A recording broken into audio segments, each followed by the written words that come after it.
नमस्कार, मैं संजीव चंदन। स्वागत है आपका स्त्री काल में। हमारे साथ हैं अजित द्विवेदी, वरिष्ठ पत्रकार। अजित सर, आपका बहुत बहुत स्वागत है। कबीर रैदास की पंक्ति है कि जात जात में जात है ज्यों केलन के पात। बहुत सारी जातियां हैं और जातियां राजनीति में केले के पात बहुत उलझे हुए नहीं होते हैं, लेकिन बहुत उनका महत्व है और हैं बहुत सारे पात होते हैं, कई सारे जात जात के में जात है जो, बल्कि उससे ज्यादा यदि लेयर्स होते हैं तो प्याज में होते हैं। लेकिन खैर, जाति है और जाति फैक्टर काम करता है राजनीति में। हमने चौथा एपिसोड आज है, हमारा फाइनल एपिसोड है। अजीत जी के साथ ही हमने इस सवाल पे विचार किया था, हालांकि सवाल से ज्यादा यह मुहावरा है कि ताज कुर्मी को और राज भूमिहार का। तो थोड़ा सा एक डिफरेंट ओपिनियन हम लोगों में था उस दिन। तो हम लोगों ने डिफरेंट ओपिनियन नहीं था, ये था कि फैक्चुअल पोजीशंस क्या हैं वो देखना चाहिए। तो जितना अवेलेबल हो सका उतने फैक्चुअल पोजीशन हमने 3 एपिसोड में देखे और देखे कि किस तरह से कल्चरल स्पेस पे भूमिहार यहाँ कीवर्ड, ये की एक प्रतीक है। भूमिहार के साथ साथ सवर्ण, भूमिहार निश्चित तौर पे बिहार में सवर्ण सत्ता का सबसे अग्रिम चेहरा है और सबसे फोर्सफुल चेहरा है, तो एक अलग बात है। लेकिन हम इस बहाने हमने देखा तो कल्चरल स्पेस पे, एडमिनिस्ट्रेटिव स्पेस पे और पॉलिटिकल स्पेस पे भी, खास करके आजकल नीतीश जी के इर्द गिर्द भूमिहारों का राज दिखाई पड़ता है। ताज तो नीतीश जी के पास ही है। लेकिन आज हम लोग बातचीत करेंगे कि ये सब तो है, लेकिन अब जो चुनाव होने वाला है उसमें क्या होगा? ताज भी बचेगा क्या कुर्मियों का, या ताज और राज दोनों विजय सिन्हा भूमिहार ले जाएंगे? जो विजय सिन्हा बड़े फॉर्म में हैं और बहुत सारी चीजें हम लोगों ने कई एपिसोड में इस पर चर्चा भी की है कि विजय सिन्हा और भारतीय जनता पार्टी ज्यादा एक्ट करते हुए दिखाई, सरकार उनके कब्जे में दिखाई पड़ती है। नीतीश जी कई बार इनडिसिसिव दिखाई पड़ रहे हैं, उसकी कई सारी वजहें भी हैं। तो अब सवाल है कि सीधे सीधे भी सत्ता आएगी क्या, क्योंकि इस पर भी हम लोगों ने कई बार बात किया है कि आरएसएस का एजेंडा और बीजेपी का एजेंडा है दोनों चेहरों को धीरे धीरे खत्म करो और या अपना मुख्यमंत्री बनाओ। और अपना मुख्यमंत्री मतलब बीजेपी के रास्ते क्या सवर्ण मुख्यमंत्री भी आ सकते हैं? तीसरा सबसे बड़ा सवाल कि हर सर्वे तेजस्वी यादव को सामने रख करके लीड देता हुआ, या अजीत जी वगैरह और तमाम जो पत्रकार हैं जो ग्राउंड पे जाते हैं वो तेजस्वी यादव का लीड देखते हैं। तो ये जो 2 बिल्लियों का झगड़ा होगा, कुर्मी और जो साथ मिलके 20 साल से चला रहे थे, जिसको मंगनी लाल मंडल कहते हैं कि अल्पमत की सरकार इन लोगों ने चलाई, बहुमत की सत्ता को बार बार डिस्टर्ब किया, जो कि बहुजन सत्ता हुआ करती रही थी, चाहे वो कर्पूरी ठाकुर की सत्ता थी या फिर वो बाद में लालू प्रसाद जी की सत्ता थी। उन्होंने थ्योराइज कर दिया है इसको। तो वो अब सवाल ये उठता है कि क्या इन सब चक्कर में क्या यादव ले उड़ेंगे ताज और राज दोनों? यहाँ ताज भी जाएगा और राज भी जाएगा। इन सब पर हम अगले 40-45 मिनट में बात करने वाले हैं और हमेशा की तरह पहले ओपन टिप्पणी के लिए अजित जी को आमंत्रित करते हैं, फिर हमारे सवाल होंगे। आज पीएम नरेंद्र मोदी भी हैं यहाँ, पटना सिवान जाएंगे और पूरी कोशिश होगी कि वो लालू प्रसाद पे खास करके अटैक करें, जो माहौल बनाया गया है बाबा साहब अम्बेडकर के प्रसंग को लेकर के। जी अजित सर, पहले ओपन टिप्पणी।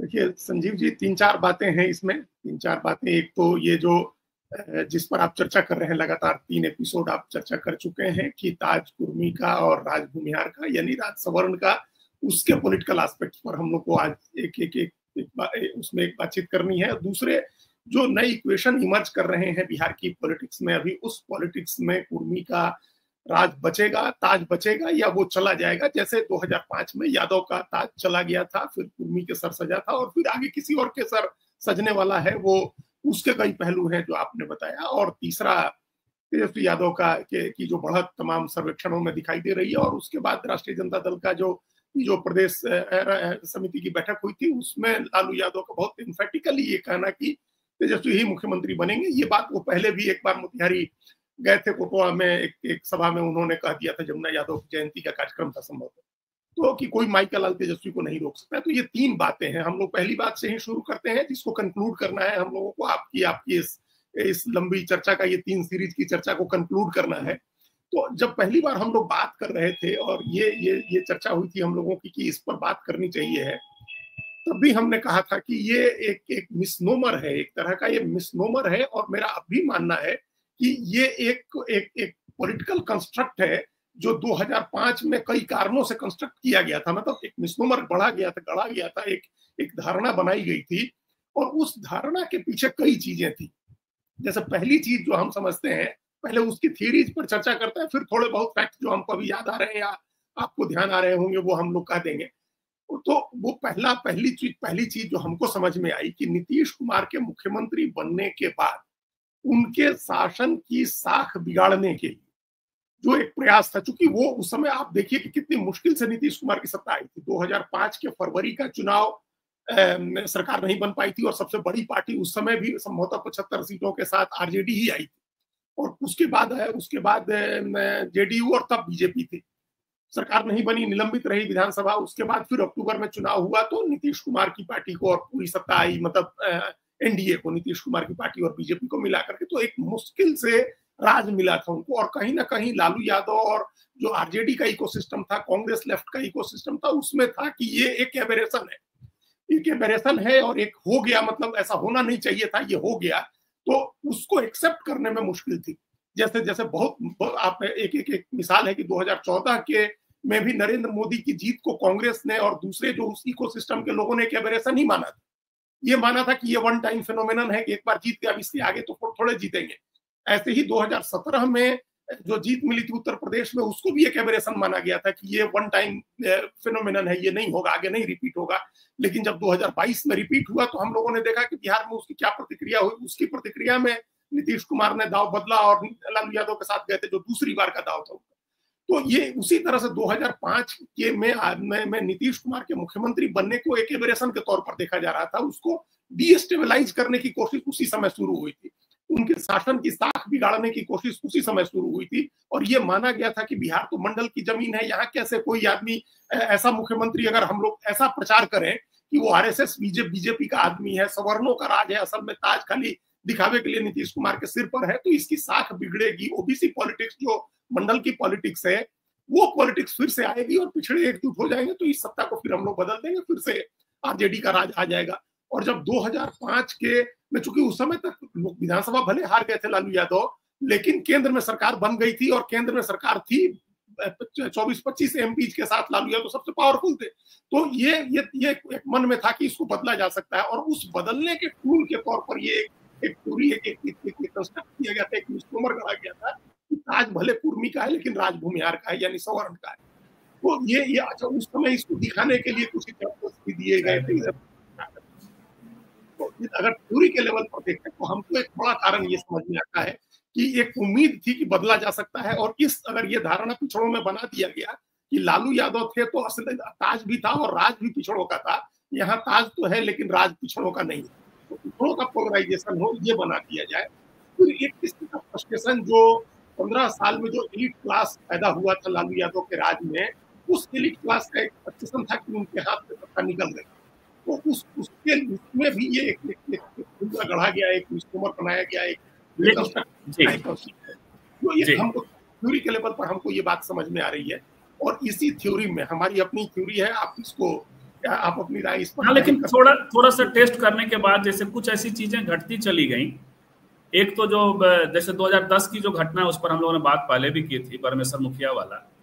और उसमें जैसे 2 बार भूमिहार यदि डीजीपी बने, ब्राह्मण डीजीपी भी बने हैं, मुश्किल से 6 या 7 डीजीपी बने होंगे, तो वो तो कैडर बेस पे भी होता है। बहुत सारी चीजें उसमें बहुत से पहले से चीजें हुई हैं। तो लेकिन जिस तरह से जब परमेश्वर मुखिया के टाइम पे हुआ और उसके बाद अभयानंद, बहुत लोगों को कोई बहुत सजा नहीं हुई, केसेस विड्रॉ हो गए और अभयानंद बाजप्ता वहां पहुंच भी गए उनके हत्या के बाद, उनके श्राद्ध वाले कार्यक्रम में। दूसरी बात, और बड़ा कॉम्पिटेंट माने जाते रहे। आपने देखा गुप्तेश्वर पांडे का बाद में क्या सब रहा जो डीजीपी के प्रसंग में, या हम लोगों ने कई सारे जगहों पे देखा कि जितने भी पोस्ट रिटायरमेंट अपॉइंटमेंट हुए वो सब सवर्णों के हुए हैं, उसमें कायस्थों की संख्या ज्यादा बढ़ी है। बात भूमिहार तो सेंटर की बात हम लोग कर रहे थे कि वो एक प्रतीक है।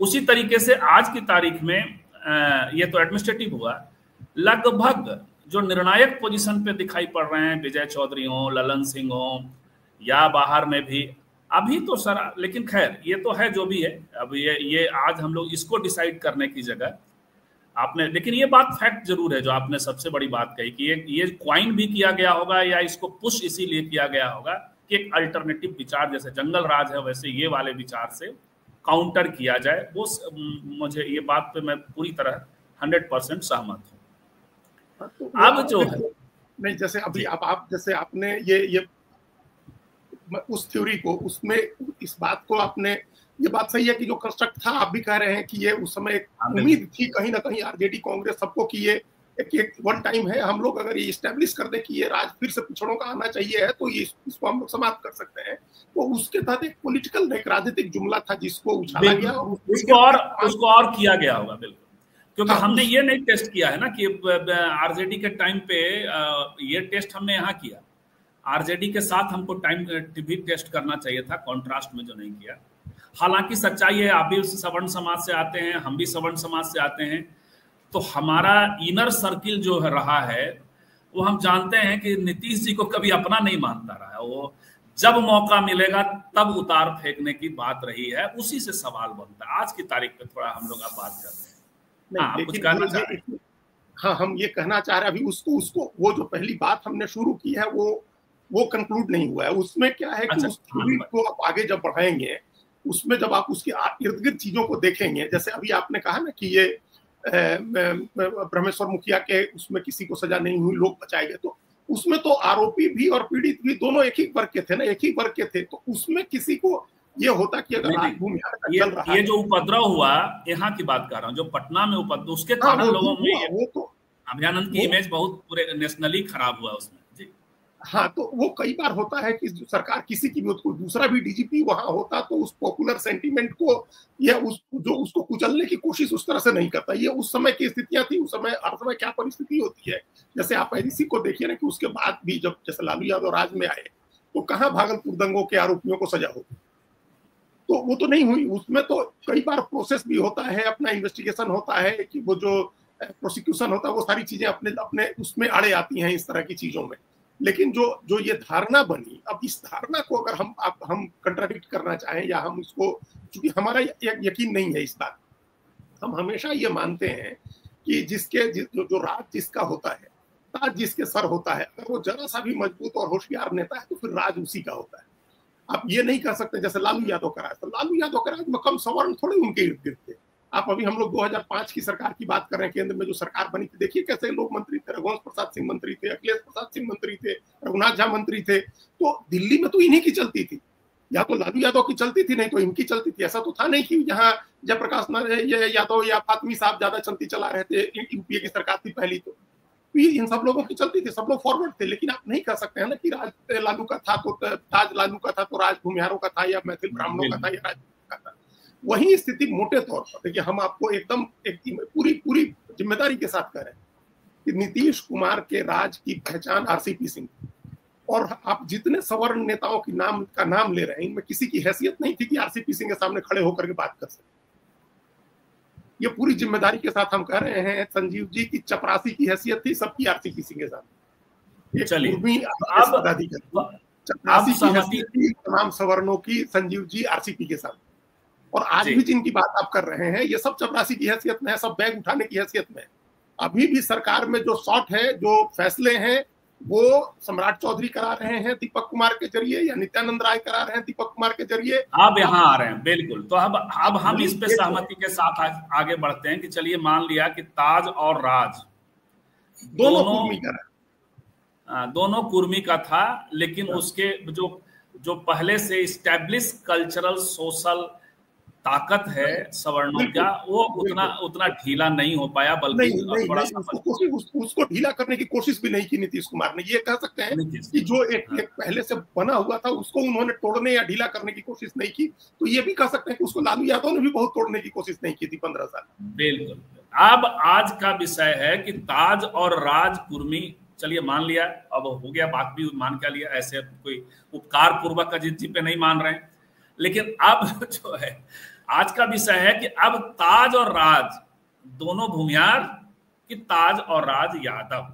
अब भूमिहार वाली बात पर यानी सवर्ण वाली बात पे कर रहे हैं कि बहुत सारे फैक्टर थे, जैसे इवन वो सब हम लोगों ने पिछले एपिसोड में डिस्कस किए हैं, इसलिए आज नहीं ज्यादा डिस्कस करेंगे। लेकिन अभी जैसे एक बात बताइए कि मैं कहीं देख रहा था और मैं सहमत हूं उस पर कि अभी जितने भी अपॉइंटमेंट हुए आयोगों में और बोर्ड्स में, जो इनका मूल पकेट है कुर्मी और कोयरी, एक भी कोयरी इनके जेडीयू खाते से नहीं गया। आप जानते हैं कि बीजेपी कोयरी को भी प्रमोट कर रही है और कुर्मी को भी प्रमोट कर रही है। नीतीश जी होशो हवास में होते, मतलब पावर पे रखते, तो क्या ये संभव था कि कोई कुर्मी लीडर उनके इलाके का और कुर्मी सम्मेलन करा ले जाए? वो दोनों का बटा रहता है। आज जो कांग्रेस के कारण डिस्कम्फर्ट है थोड़ा बहुत भी यदि हो रहा है, तो वो यही है कि जो डोमेन बटा हुआ है उस डोमेन को लोग क्रॉस कर रहे हैं। तो बीजेपी भाजपा क्रॉस भी कर ले जा रही है, फैसले जिस तरह से ले लिया जा रहे हैं। नीतीश जी छवि कौन सस रहे हैं, लेकिन जिस तरह से सच में दामादों की झड़ी लग गई, वो सच है, मिथक बनाया भी इन लोगों ने और ये सच भी है। तो ये सब दिख रहा है कि क्या अभी तो सिर्फ शुरुआत है, क्या ताज और राज दोनों भूमिहारों को आने वाला है बीजेपी के जरिए? नहीं, अगर सबसे पहले एक लाइन में निष्कर्ष बताना हो तो हम निष्कर्ष बता दें कि ऐसा नहीं होने जा रहा है, ऐसा कुछ नहीं होने जा रहा है। लेकिन ये जो नीतीश कुमार की स्थिति, यहाँ से शुरू करते हैं फिर उस पर आते हैं। नीतीश कुमार के लिए आपने कहा ना कि अभी जो बोर्ड निगम आयोग सब बन रहे हैं उसमें नहीं हो रहा है। एक धानुक की नियुक्ति उनके तरफ से हमको ध्यान आ रहा है जो ललन मंडल की हुई है, जिनको जो पहले महामंत्री थे हटे धानुक समाज के हैं ललन मंडल, और वो बने बिसूत्री के उपाध्यक्ष, बिसूत्री का उपाध्यक्ष उनको बनाया गया। बाकी कुर्मी, बाकी कोयरी एडजस्ट किया है बीजेपी ने अपने कोटे से, और अभी किसान प्रकोष्ठ का भी बीजेपी कोटे से ही कोयरी बन रहा है। और कृष्ण कुमार मंटू की चर्चा, आपका इशारा कृष्ण कुमार मंटू की तरफ है, जिन्होंने कुर्मी रैली की पटना में और उसके बाद उनको मंत्री बनाया गया भारतीय जनता पार्टी के कोटे से। नीतीश कुमार अपने उसमें रहते, बेस्ट ऑफ द माइंड में रहते, या उनकी पॉलिटिकल उनकी चल रही होती, तो ये नहीं हो सकता था, ये संभव ही नहीं था कि उनके इलाके से कोई कुशवाहा मंत्री बन जाए या कोई कुर्मी दूसरा लीडर बीजेपी आगे करे। तो ये तो एक कहीं ना कहीं बीजेपी की अपनी कोशिश है नीतीश कुमार के कमजोर होने से, शारीरिक मानसिक रूप से कमजोर होने से उनके वोट को कंट्रोल करने। उनके वोट का मतलब जो कोयरी कुर्मी धानुक का वोट है, जिसको लॉकुश समीकरण जो उन्होंने बनाया, उस लॉकुश समीकरण के हिसाब से तोड़ने की कोशिश है। लॉकुश समीकरण को भारतीय जनता पार्टी की तरफ से ये कोशिश हो रही है, और वो इसलिए हो रही है क्योंकि नीतीश कुमार ने अपनी पार्टी में कोई लीडर आगे नहीं किया। कौन उनकी जगह लेगा इसका पता नहीं है। जैसे आरसीपी सिंह रहते तो वो जगह ले लेते, फिर वो जगह ले लेते, और उसके बाद जो है, या मनीष वर्मा को आगे किया गया था तो मनीष वर्मा ये जगह ले लेते, लेकिन कोई आगे हुआ नहीं, किसी सबको किनारे कर दिया गया। तो अब बीजेपी के लिए एक ओपनिंग दिख रही है कि कोयरी कुर्मी और धानुक का वोट हम ले लें। अति पिछड़ा वोट हम लोग पहले भी बात कर चुके हैं कि ऑलरेडी बीजेपी के प्रति ज्यादा अलाइन है, उसके साथ है, फॉरवर्ड बीजेपी के साथ रहेंगे। तो बीजेपी अपनी एक इंडिपेंडेंट पॉलिटिक्स कर रही है, और वो नीतीश कुमार की राजनीति, नीतीश कुमार के वोट के आधार पर अपनी राजनीति करना चाहती है, उनका वोट भी अपने कंट्रोल करना चाहती है। तो एक कोशिश तो बीजेपी की हो रही है।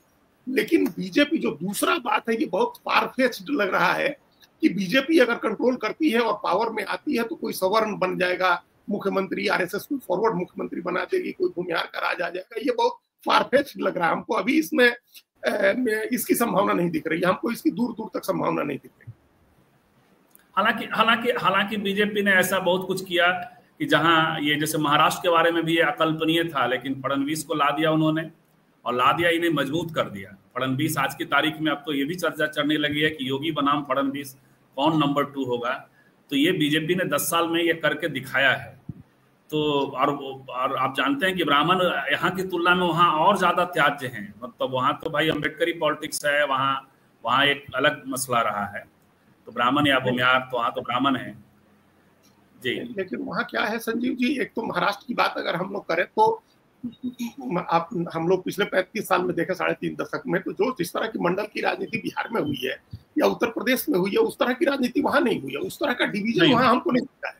अच्छा, वहां क्या एक इंटरमीडियरी जो कास्ट है, जो जैसे मराठा एक समुदाय के तौर पर है, तो वो एक मराठा समुदाय है, पिछड़ों को मराठों से भी झगड़ा है, मराठों से अलग लड़ाई है उस पर। ऐसी स्थिति जब होती है, जब मराठों से अलग लड़ाई हो रही है, ओबीसी अलग है, दलित मुस्लिम भी है, और समाज इस तरह से बटा हुआ है कि जहां अगड़ा पिछड़ा का बहुत डिवीजन नहीं दिख रहा है, ब्राह्मण भले त्याज्य दिख रहे हो, लेकिन कोई लड़ाई ऐसी अगड़े पिछड़े की नहीं।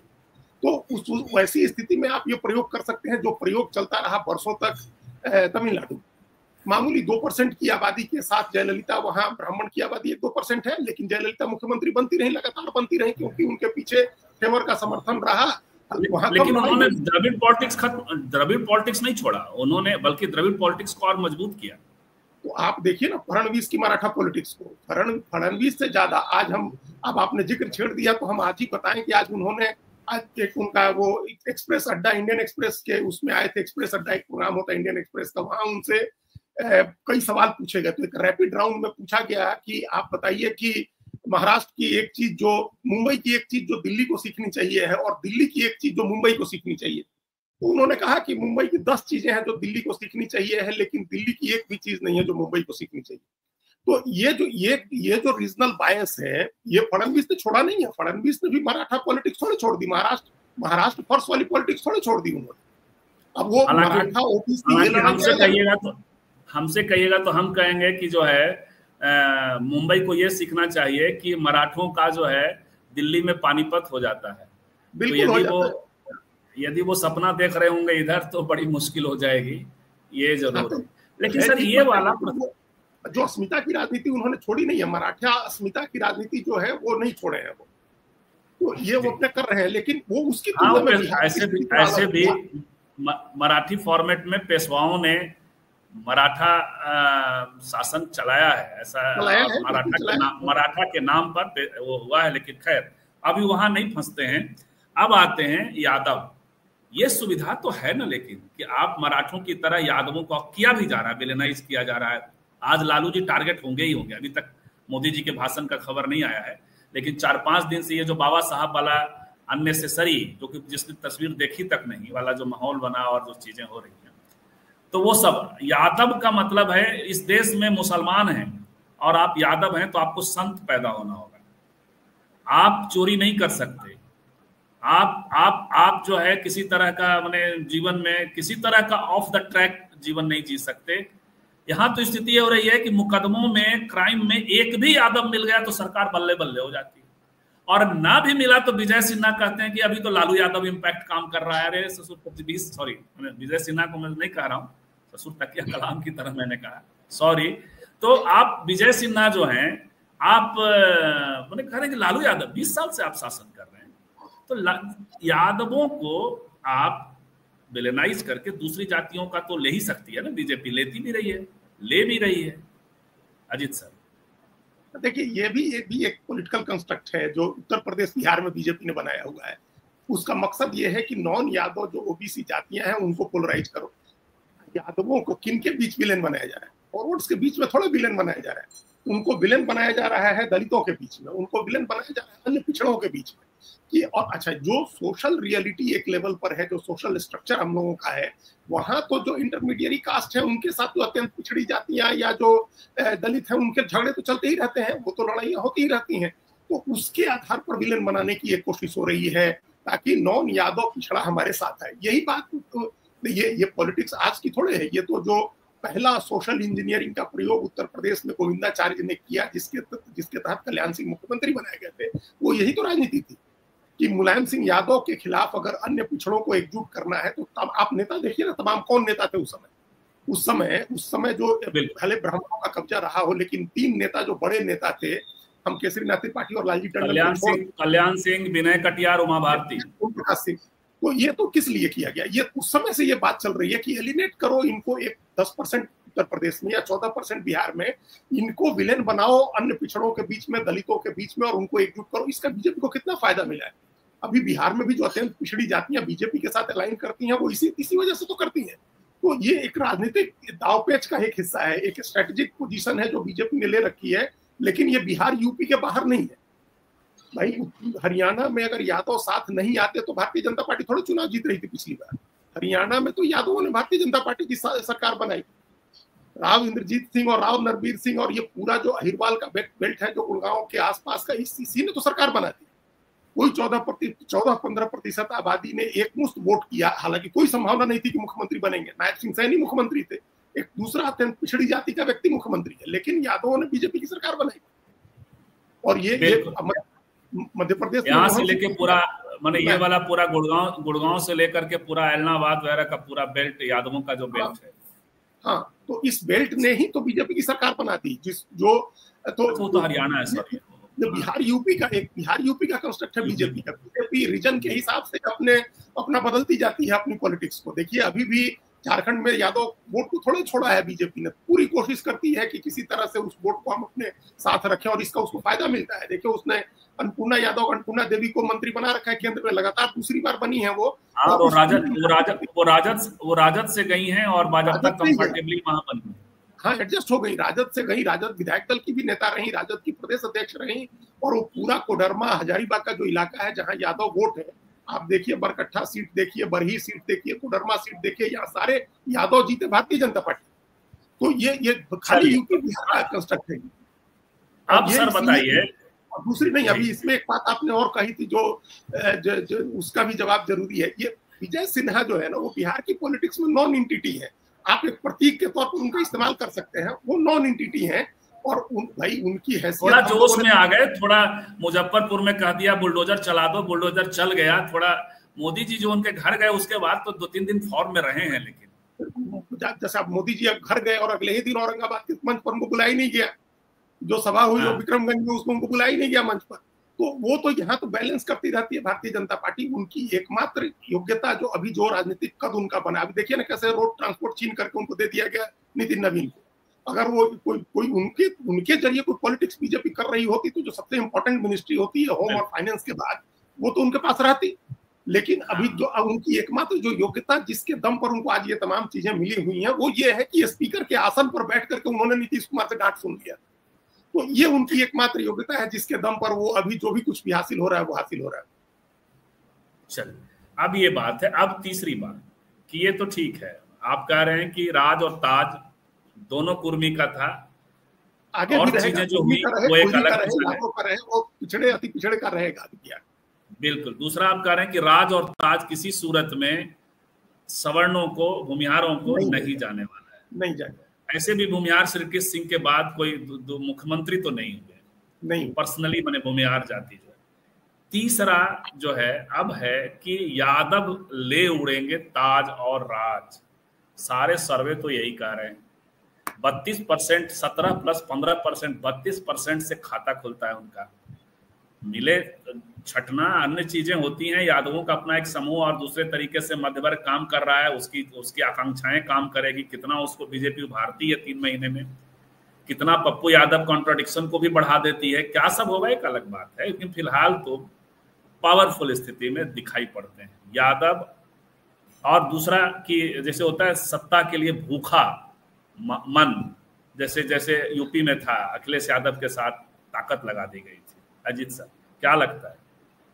ये हम लोग जो पिछले हफ्ते जो बात हुई थी, ये उसका एक्सटेंशन है। अभी जो स्थितियां बदली हैं ये उसका एक्सटेंशन है। हम लोगों ने पिछले हफ्ते चर्चा की थी और बहुत एट लेंथ इस पर चर्चा की थी कि अभी तेजस्वी यादव को लेकर के जो माहौल है, जो आरजेडी को लेकर के जो माहौल है, ग्राउंड पर जो चीजें हैं, वो सब चीजें एक इशारा कर रही हैं कि आरजेडी के लिए लोगों के मन में एक धारणा बनी है, तेजस्वी यादव के लिए एक धारणा बन रही है और उनका राज आ सकता है।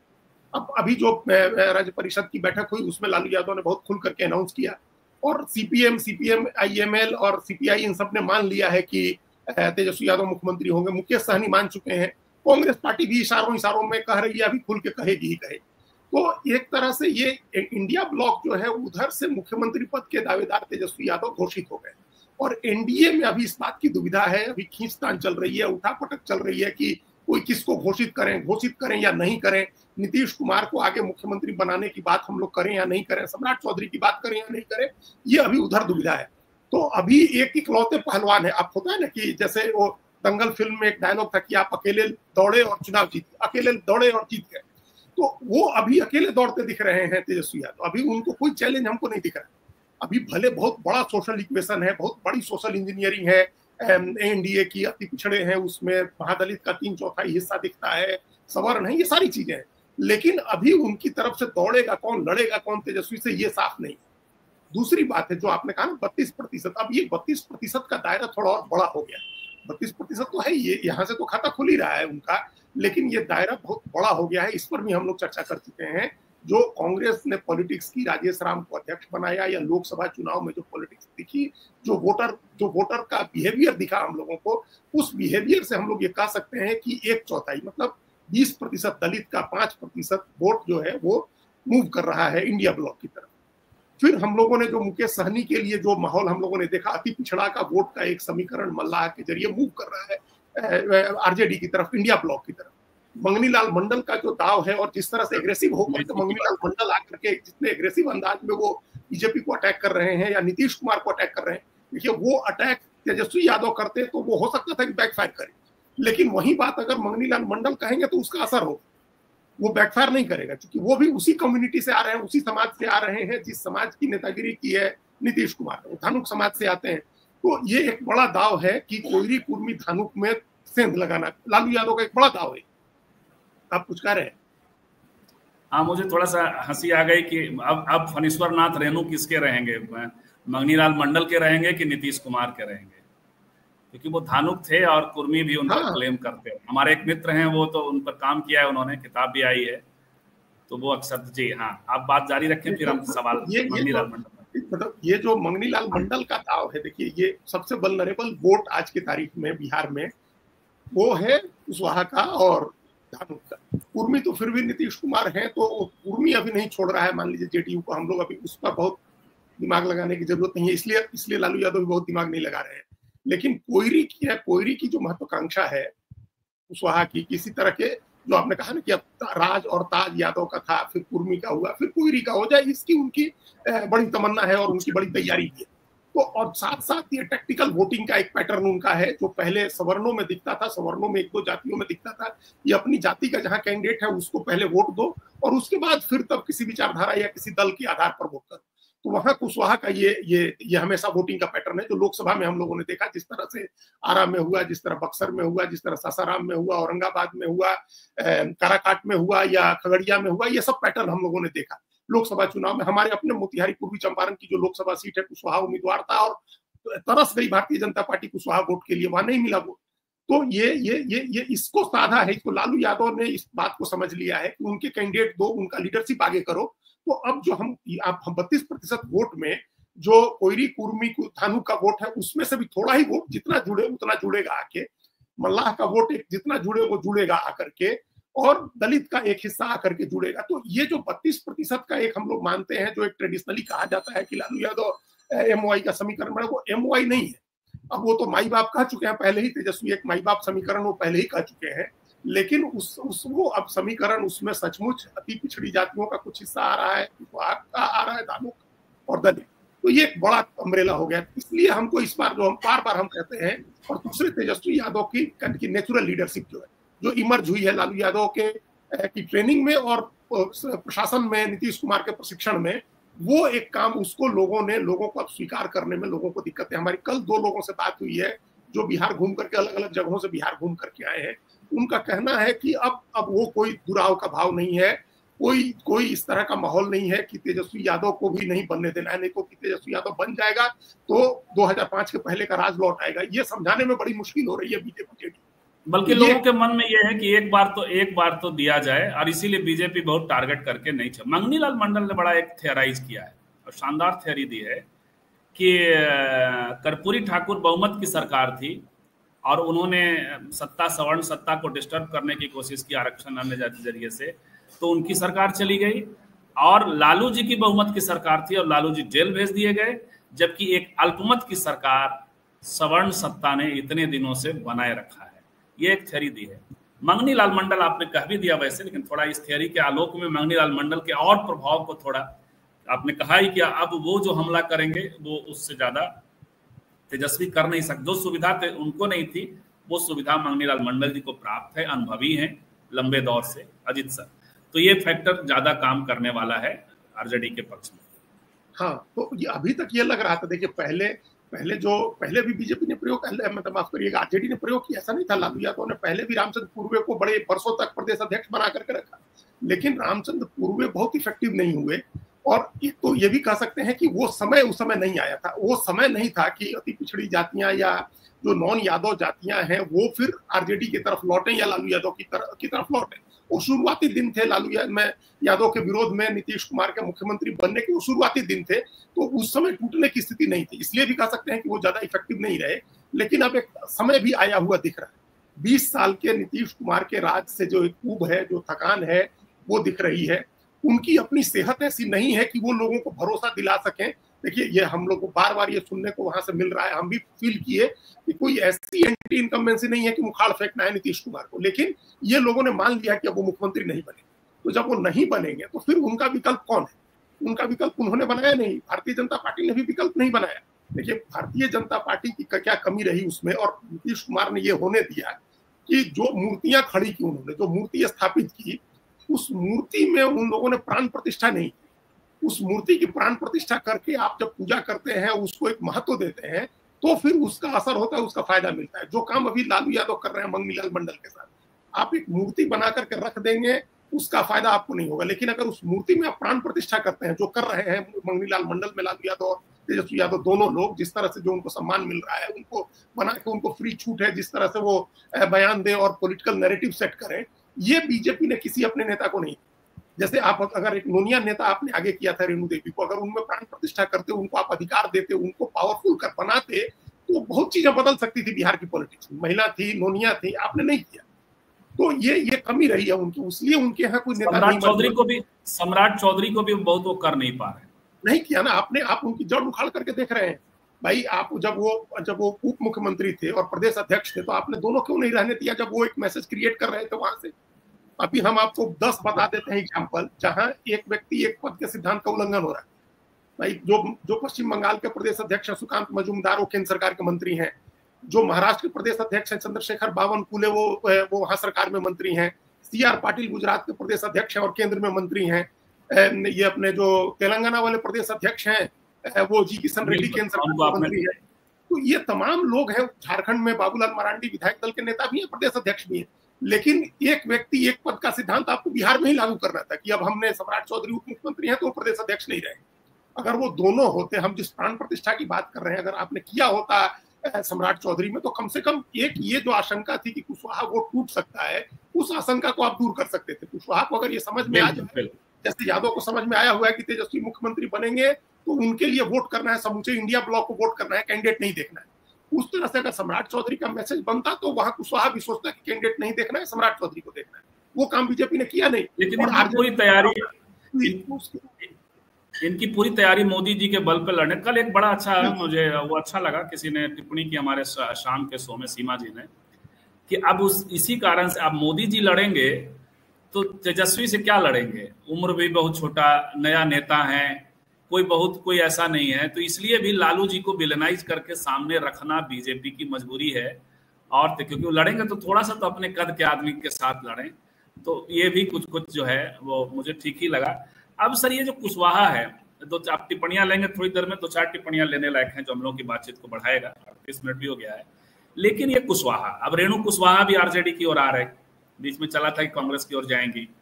कुशवाहा ऑलरेडी यहाँ, कुशवाहा पर तो जैसे आरजेडी ने अब प्रयोग शुरू कर दिया थी, पिछड़ा वाला भी मतलब ऐसा लग रहा है कि 90 to 95 के फेज में काम कर रही है कुशवाहा भी। अब बीच में ये उपेंद्र कुशवाहा बेचारे बहुत सारी चीजें करते हैं, डिलिमिटेशन की बात करते हैं, अभी पाटलिपुत्रा की बात कर रहे थे, अब उन्होंने कह दिया कि बिश्नोई ने आरजेडी के लिए उनको धमकी। अब बताइए, ऐसा भी होता है क्या कि बिश्नोई आरजेडी के लिए धमकियां देने लगे? अजित सर, उपेंद्र कुशवाहा कहाँ रहेंगे और उसमें कितना ये कर पाएंगे? नहीं, उनकी वो तो अभी जब से ये इस बात की चर्चा शुरू हुई है कि बीजेपी की तरफ से ही एक खबर दी गई, चारों तरफ इस बात को फैलाया गया कि सीट बंटवारा हो गया है और उसमें इतनी सीटें जेडीयू को, इतनी बीजेपी को, और उसमें 3-4 सीटों की बात जब से आई है, तब से उपेंद्र कुशवाहा थोड़ा उस परेशान है उस बात को लेकर के। दो बातें हुई थी, एक तो विक्रमगंज की सभा में नहीं उनका नाम लिया प्रधानमंत्री ने, और दूसरी जो ये सीटों की बात आ गई कि 3-4 सीट या 4-5 सीट देंगे, तो फिर वो किसी न किसी तरह से कुछ न कुछ बोल करके अपने एक दो प्रेशर की पॉलिटिक्स अपने गठबंधन में बीजेपी जेडीयू के ऊपर करना चाह रहे हैं, और ओवरऑल बिहार की पॉलिटिक्स में एक पोजिशनिंग अपना एंटी लालू एंटी यादव जो वोट है उसके बीच में एक अपनी पोजिशनिंग अपने को स्टैब्लिश करने की कोशिश कर रहे हैं। वो रहेंगे एनडीए में ही। अभी उनकी सारी कोशिश ये है कि कुछ सीटें जो है, अच्छा उनको ये भी पता है कि इंटरनल जो खींचतान है, सम्राट चौधरी वहां सर्वोच्च लीडर अभी बिहार के हो गए हैं, मान लिया गया है उनको, तो वो भी नहीं चाह रहे होंगे कि उपेंद्र कुशवाहा का कद बढ़े, तो उसको लेकर के उनकी अपनी एक बेचैनी परेशानी है। वो एनडीए में रहेंगे, वो कहीं नहीं जा रहे हैं, और वो वोट मोटे तौर पर जहां कैंडिडेट नहीं होगा लालू यादव की पार्टी का या कांग्रेस का या लेफ्ट का, वहां वो वोट मोटे तौर पर बीजेपी की तरफ जाएगा, ये भी स्टैब्लिश है। वो वोट बाकी जगह नहीं टूटेगा। तो इसलिए लालू यादव को ये सोचना होगा, तेजस्वी यादव को भी, कि आप नंबर ऑफ सीट्स इस बार इंक्रीज करें उन जातियों में। जो लोकसभा में एक मिसकैलकुलेशन हुआ कि आपने 11 यादव लड़ा दिए अपनी 40 सीटों में, उस तरह का नहीं होना चाहिए इस बार।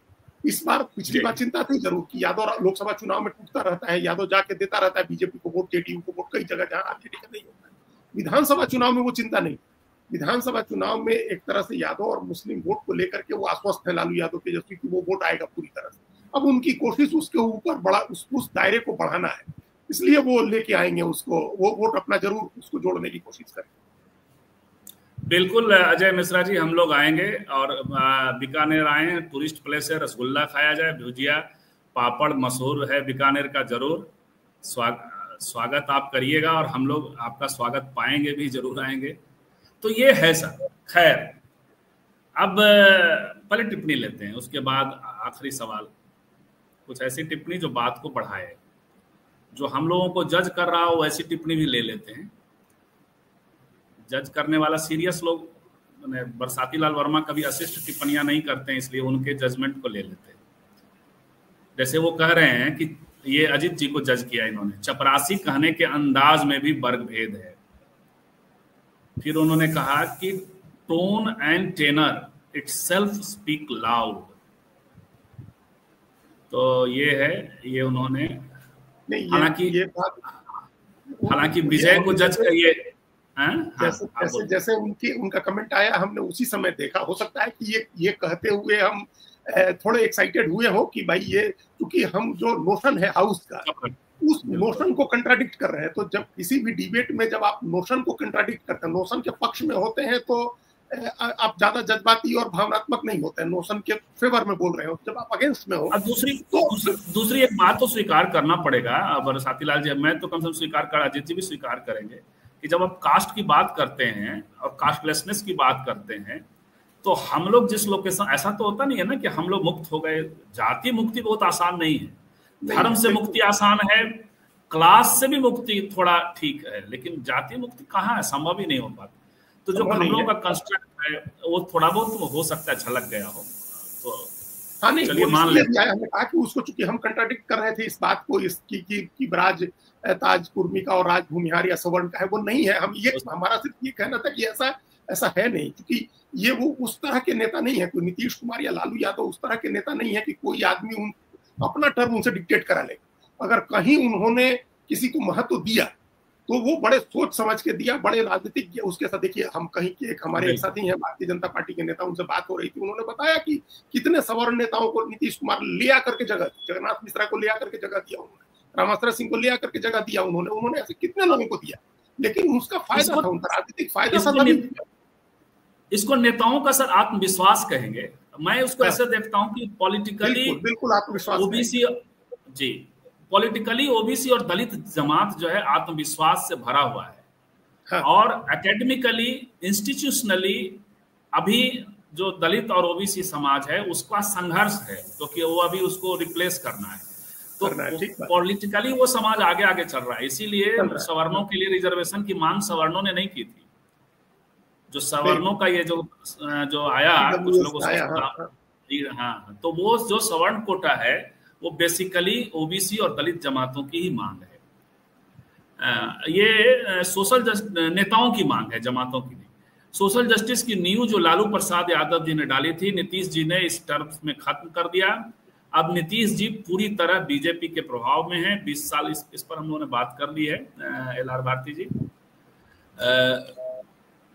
ये कह रहे हैं कि बीजेपी सोशल जस्टिस के नाम पर सांकेतिक राजनीति करती है, बल्कि सोशल जस्टिस करती ही नहीं है, ये तो समरसता वाले लोग हैं। मनीष वर्मा को संजय झा ने किनारे लगा दिया, ये सकेब कह रहे हैं। ये सच है। जब विचारधारा को छोड़कर व्यक्तिगत स्वार्थ हावी होता है तब ऐसा ही होगा। दूसरे शब्दों में ऐसे लोग जी, अब इसको तो नहीं कहते हैं, इसको नहीं मानते हैं। चमचा उमचा वाला क्या कहेंगे, किसके लिए कहा है आपने? वो भी कांग्रेस के यूपीए की सरकार में प्रधानमंत्री तो मनमोहन, लेकिन लगभग सारी संसदीय समितियों में अध्यक्ष प्रणब मुखर्जी। बिल्कुल। बरसाती लाल वर्मा कह रहे हैं कि धानुक जो धान की खेती करे वह कुर्मी का ही एक अलग वर्ग है। बिल्कुल, ये सब हम लोगों ने बात की कर रखी है। मान तो हम भी रहे हैं कि तेजस्वी, अजय मिश्रा कह रहे हैं तेजस्वी बस सीएम बन जाएंगे, लेकिन बतौर गठबंधन सीएम रहते बिहार में अपने मुद्दे को जनता में कितना साकार कर पाएंगे। और इस तरह की टिप्पणियां, ये वाला इस पर आप सवाल का जवाब दे सकते हैं सर, जो अजय मिश्रा ने कहा कितना कर पाएंगे। कांग्रेस की नरसिम्हा राव की सरकार जो में पूरे 5 साल चली, बीजेपी के सहयोग से चली, बाबरी गिराने का समझौता भी हो सकता है। हाँ, ये मंगनीलाल मंडल के फॉर्मूले में ये फिट भी बैठता है। आपकी जो टिप्पणी है और बस खैर, तो वो है सर कि तेजस्वी मन बन भी जाएं तो कितना कर पाएंगे, हालांकि जो कर रहे हैं। दूसरा कि क्या ये अब इसको ऐसे कहें कि अब जो है राज और ताज यादव ले नहीं जाएंगे, मतलब ले तो यदि जाता है वहां जा रहा है, लेकिन वो बहुजन के फॉर्मेट में राज और ताज होने वाला है, ऐसा उम्मीद किया जाए। एक सवाल। और दूसरा, एकदम से स्लाइट चांसेस भी हों बीजेपी वालों के खुश होने के लिए, थोड़ा सवर्णों के भी खुश होने के लिए, तो कौन से कारण होंगे कि फिर से तेजस्वी के नीचे से वो 4 सीट खींच लिए जा सकते हैं ईवीएम थियरी को छोड़कर? पहली बात तो आपने जो कही उसकी संभावना दिख रही है। हम लोग लगातार इस संभावना पर चर्चा कर रहे हैं। स्थितियां ऐसी बन रही हैं, हालात ऐसे बन रहे हैं, और जब टारगेट नरेंद्र मोदी के चेहरे पर, मान लीजिए जब आप लड़ने आएंगे और आप लालू यादव से लड़ेंगे, तो बिहार में लोगों को लालू यादव का विकल्प तेजस्वी यादव ही दिख रहे हैं। नीतीश कुमार अगर सीन से हट गए तो उसके बाद नीतीश कुमार, लालू यादव, नीतीश कुमार, उसके बाद तेजस्वी यादव है। ये लीडरशिप की मर्ज आगे नहीं बढ़ाने की एक जो कमी है बीजेपी की, जेडीयू की, उसका खामियाजा है।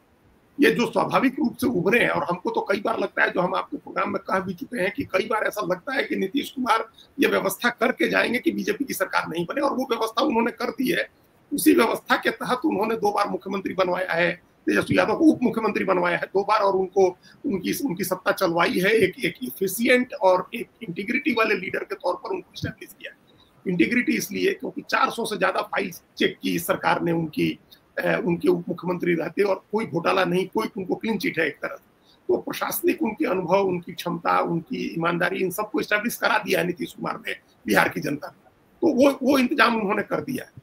अब अगर उनका वोट नीतीश कुमार से अलग होता है, कुछ भी वोट अलग होगा ओबीसी का या अत्यंत पिछड़ा का या पिछड़ा का, तो वो उसका एक बड़ा हिस्सा जाएगा आरजेडी के साथ। तो एक संभावना अभी बहुत ही प्रबल संभावना दिख रही है कि वो आरजेडी के लिए उसकी सरकार बन जाए।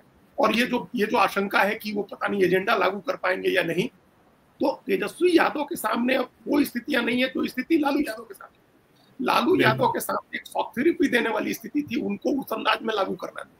अब चीजें बहुत बदल गई हैं। अब वो उस अंदाज में नहीं लागू करना है अपना एजेंडा, और एफर्मेटिव एक्शन का जो अभी ढांचा बना है, उस ढांचे में वो अपना जो भी लागू करना चाहे वो कर सकते हैं, उसमें उनको दिक्कत नहीं है।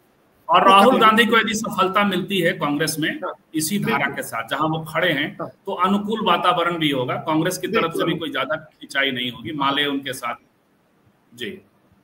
दूसरी जो अब इसी का कंट्रास्ट है दूसरा, कि क्या संभावना ऐसी बन सकती है कि बनते बनते फिर वो, मतलब जो कप और प्याली वाला मुहावरा है कि पता नहीं प्याली कब उनके मुंह तक, वोट तक पहुंचे या नहीं पहुंचे, वो क्या, हाँ वही, वो क्या हो सकता है उसमें। तो उसकी अभी जिस तरह की चीजें चल रही हैं, जैसे अभी जगदानंद सिंह को अगर कंटिन्यू करते तो उतना इम्पैक्ट नहीं होता। अभी मंगनीलाल मंडल को ले आए तो लालू यादव और तेजस्वी यादव बेटर एफर्ट करते दिख रहे हैं। वो उनके प्रयास बहुत अच्छे चल रहे हैं। अगर अब 4 महीने में क्या, हम लोग 4 महीने का समय राजनीति में इटर्निटी का होता है, बहुत लंबा समय होता है 4 महीने का। उसमें बीजेपी अब क्या ठीक करती है, जेडीयू क्या ठीक करती है, ये देखने की बात होगी। लेकिन अब जो भी अटेम्प्ट होगा, डेस्परेट अटेम्प्ट होगा, अब कोई बहुत कंस्ट्रक्टिव ऐसा ठोस स्टेप उठता हुआ हमको नहीं दिख रहा है जो इस संभावना को खत्म कर। देखिए, वक्फ बोर्ड का मामला है, मुस्लिम समाज अगर आंदोलन कर रहा होता तो एक पोलराइजेशन की संभावना होती। ऑपरेशन सिंदूर और पहलगाम का इशू चल रहा होता तो हम लोग एक मानते कि एक को भी पोलराइजेशन का इशू हो सकता है। लेकिन ये सारे फिजल आउट हो गए हैं, ये सारे इशूज खत्म हो गए। इनको बीजेपी राजनीतिक रूप से इस्तेमाल नहीं कर सकी है। बीजेपी भी और जेडीयू भी सामाजिक समीकरण के आधार पर ही चुनाव लड़े। तो अब वो अति पिछड़ा जो 36% है उसका 3/4 उनके साथ रहता है, उसको कितना वो लोग अपने साथ रख पाते हैं, उसको तोड़ने के लिए इधर से क्या कोशिश होती है। दलित का जो 3/4 है उसमें कितना वो लोग बचा के रख पाते हैं, ये उनके तरफ से क्या राजनीतिक दांव चले जाते हैं, इस पर डिपेंड करेगा। ये देखने वाली यानी सब कुछ सितंबर अक्टूबर में बहुत कुछ अभी सब तो अभी वही जो मेरा प्रिय है कि तबला अभी ठोका जा रहा है, अभी तबला बजना शुरू नहीं हुआ है, नाल अभी कसा जा रहा है। तो बहुत सारी टिप्पणियां हैं, लेकिन अब 50 मिनट हो चुका है। अब हमारी शो की सीमा है, इसको 1 घंटा पे तो किसी सूरत में नहीं ले जाएंगे, इसको 1 घंटा के नीचे ही रखेंगे। फरस के कुशवाहा नेता निशिकांत सिन्हा भी विमर्श कर रहे हैं। 24 जून को बापू सभागार में कुशवाहा रैली है। हाँ, बरसात में बहुत कुछ होता है, बरसात है अभी, उनका इम्पैक्ट फैक्टर क्या होगा देखा जाना है। अब ये हमारे प्रशंसक भी हैं और कह रहे हैं निष्पक्ष भी थोड़ा करें, फौजी साहब कह रहे हैं। तो अब निष्पक्षता किस तरफ हमारी हालांकि हमारा तो टैग लाइन है कि हम पक्षपात नहीं करते लेकिन निष्पक्ष नहीं है। तो निष्पक्ष होंगे कैसे हम, ये संकट है। हम पक्षपात नहीं करने की कोशिश जरूर कर सकते हैं। हमारा भी एक पक्ष है। LS पटेल, राहुल गांधी बिहार में सफल नहीं होंगे, हो गए तो बिहारी पत्रकारों की कितनी दुकानें बंद हो जाएंगी, चल निकलेंगी। बंद कैसे हो जाएंगी, क्योंकि तब तक मोदी और राहुल जी का कॉन्ट्रास्ट बना रहेगा। बिहार में राहुल जी असफल होंगे तो दिक्कत हो जाएगी। लेकिन अजीत सर, चलिए 51 मिनट हो गया, फिर भी सब कुछ रिजल्ट आने के बाद ही तय हुआ, क्योंकि कोई भी दल, हालत तो यह है कि एनडीए में तो 124 से बहुत नीचे 2 बड़े दल लड़ने वाले हैं। आरजेडी जरूर मुझे लगता है 124 के आसपास जो बहुमत की संख्या है उस पर लड़ेंगे। तो बहुत कुछ तो अमित शाह और मोदी जी और केंद्र की सत्ता के पास भी होगा पोस्ट इलेक्शन। देखते हैं क्या क्या जी आप कह रहे हैं, आप टिप्पणी करें, ऐसा होगा ना? नहीं, मतलब देखिए, ये पोस्ट इलेक्शन बहुत चीजें नहीं रहेंगी। गठबंधन अब ये तब हो जाए जब ये तब होगा जब एक जो तीसरी ताकत प्रशांत किशोर की है वो बहुत डैमेज कर दे दोनों, और कोई 2005 का जो पहला चुनाव था फरवरी का, उस तरह का मैंडेट आ जाए कि कोई भी दो पार्टी मिलकर के सरकार बनाने की स्थिति में नहीं रहे। अगर ऐसी स्थिति हो जाए 2005 वाली, ये तब होगा जब प्रशांत किशोर एक फेनोमेनन के तौर पर इमर्ज हो, और उनका जो वोट हम लोग अभी 10% जो मान रहे हैं कि जो हमेशा बिहार का एक 20 से 22% वोट जो अन्य को जाता है, उसका 10% उनके साथ चला जाए, और जो आकांक्षी वर्ग है जिसमें आरजेडी, जेडीयू, बीजेपी के सबके समर्थक हैं, उसमें से कुछ टूट के उनकी तरफ चला जाएगा, वो 10% से अपना वोट 15% तक ले जाते हैं, तब ये स्थिति आ सकती है कि तब इतना हंग हो जाए, असेंबली इतनी हंग हो जाए कि किसी गठबंधन को भी बहुमत नहीं आए, तब फिर केंद्र सरकार के हाथ में होगी, अन्यथा नहीं होगी। अगर प्रशांत किशोर बहुत सफल नहीं होते हैं तो ऐसी स्थिति नहीं आएगी। बिल्कुल। और बिहार से हमने आरएसएस कोटा पर बात कर ली है। आप देखिए, 2-3 वीडियो पीछे भी जाइए, थोड़ा आराम से देखिए, लोगों को जोड़िए स्त्री काल से। हम कोशिश करते हैं कि थोड़ा सा ये इस तरह के मुद्दे तो हम जरूर टच करते ही करते हैं। अजीत सर, बहुत बहुत धन्यवाद, आपने समय निकाला, थोड़ा ज्यादा समय निकाला, क्योंकि 53 मिनट की ओर आ गए हम लोग। बहुत बहुत धन्यवाद, और जितने भी आउटसाइड पैनलिस्ट थे आप सबका धन्यवाद। मिलते हैं शाम में 9 बजे। नमस्कार, धन्यवाद।